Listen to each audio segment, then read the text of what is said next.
Co-hosting saved my life back in 2022. Let me explain. So I had been investing in short-term rentals, Airbnb, since about 2019 when interest rates were extremely low, 3.5%. And what ended up happening back in 2022, interest rates started to rise, home prices started to rise because the Fed had flooded the economy with pretty much free money, giving everybody stimulus checks of about $1,000 each. And when you have that extra money, you pretty much spend it on real estate, and real estate assets end up rising. Interest rates started rising as well because the Fed realized, oh shit, like I put too much money into the economy, inflation is too high now. What did that end up leading to? That ended up leading to the fact that home prices started to go up, interest rates started to go up. So those properties that we were purchasing with 3.5, maybe even 4% interest rates, we weren't able to get that same purchase price, and we weren't able to get those same interest rates. So as a real estate investor, it was near impossible to make the numbers work that were working over the past 2 to 3 years, right? And I had literally just left my day job in wealth management at the very end of 2021, and then the market shifted. So as any entrepreneur knows, is whenever the market shifts, you need to move quick. You need to move as quick as possible, to say the least. And I couldn't keep buying properties, right? Because the houses were too expensive, interest rates were too high. And then also my current bookings for those properties ended up going down as well because the amount of money that was in the economy started to dry up. So people weren't really going on vacations as much as they were when they had an extra $1,000, $2,000 in stimulus money. So then I found something called co-hosting, or Airbnb property management, which is pretty much where you manage Airbnbs for other people who currently do not have the time for it, and you take a percentage of their income. And their average income they usually take, or the management fee they usually take, is 20%. And the properties that I owned, the short-term rentals that I owned at that time, were doing $120,000 a year in gross revenue. And if I take 20% of that, that's roughly $24,000 a year in income in management fees, or $2,000 per month. A light bulb just went off in my head, and I just said, well, if I can find these properties to manage for, I already understand how to run the day-to-day operations of an Airbnb. I already know how to communicate with guests. I already know how to run revenue management for these actual properties. I can make these properties successful. So I really needed to be able to pivot quickly. But the biggest challenge that I had during that time was, how do you find clients, Austin? Like, how do we actually get clients in the door that you can manage for? Because at the end of the day, if you don't have clients, you don't really have a business. And I'm pretty much starting a property management business just for Airbnbs, right? So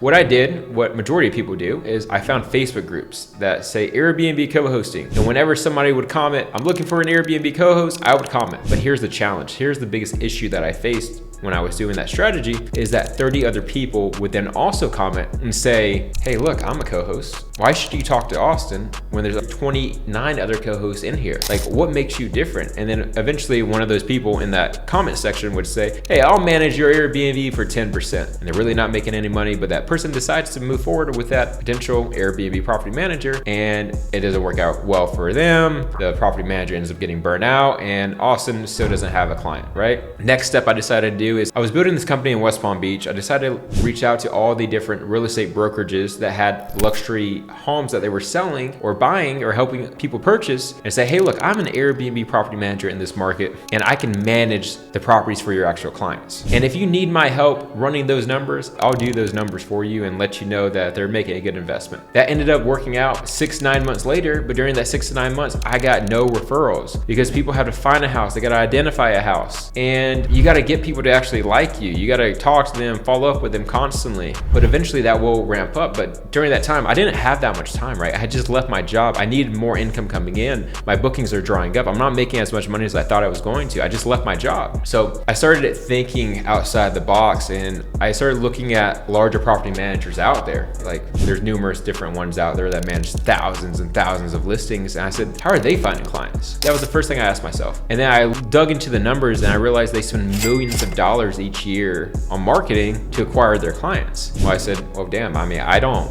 have millions of dollars to acquire clients. I just left my job. Bookings are down. And then I said, all right, well, if they have all these clients and they scaled so quickly, are their actual clients happy? If I look at them, are they actually happy? Are these owners actually happy? And then I started like looking at their Airbnb listings and looking at their reviews, and a lot of their reviews were negative from the actual guests staying at this property.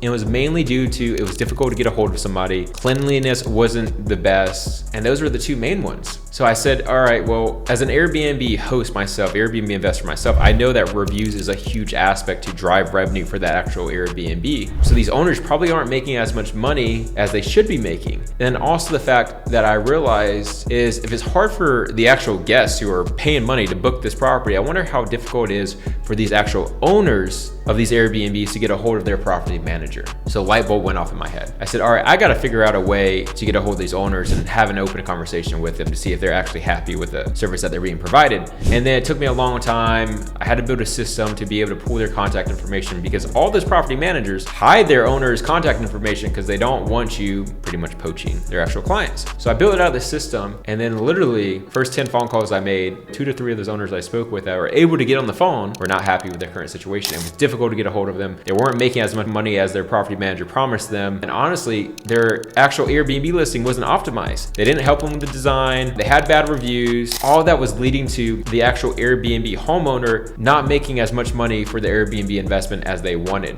which allowed me to come in, offer advice, offer guidance, tell them what they should be changing with their description, with their photos, with their revenue management, because Airbnb property manager managed thousands of listings and they didn't have time to actually do revenue management as well. So when all these things came to fruition, I was able to add all this value. I then explained to the homeowner, hey, look, I'm also an Airbnb investor in this actual market. I'm local here. I'm starting this boutique Airbnb property management business, and I want to be able to help you get your property to the revenue. And I want to help you actually optimize your actual Airbnb listing.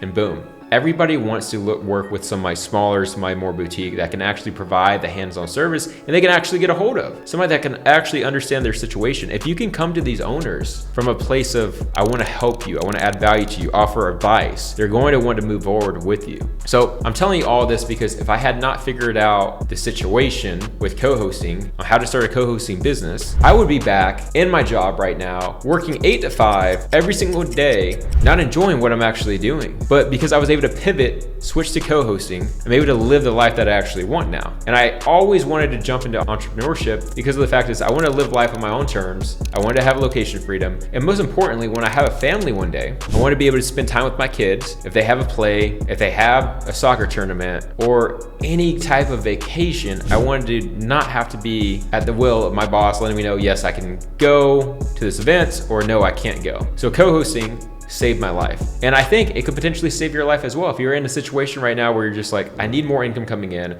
I want more time with my kids, I want to get to a better situation today. And it doesn't take that long to actually find these clients to manage for. So if you enjoyed this video, hit that like button, subscribe, drop a comment. And then if you also need help finding clients, book a call with me. There's going to be a link in the description as well as my YouTube channel. And we can set up some time to actually speak.